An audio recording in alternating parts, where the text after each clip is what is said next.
hồn nga yung lao khá xiang thô hồn pi in tung van kanan tung dong in all in hồn pi zelin khu va băng dài đâm nun nè cả lung sung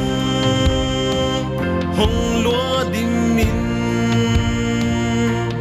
hin đan hoi mang Giêsu hin đan hoi ni tiếng in hồn xin sa kin lao kha sia thâu kha muan tu xin sa tu nun ném dài đâm xiang thâu na xuân gió thị na hồn bết van tung đông in hồn pi in khu va băng dài đâm nun nè cả lung sung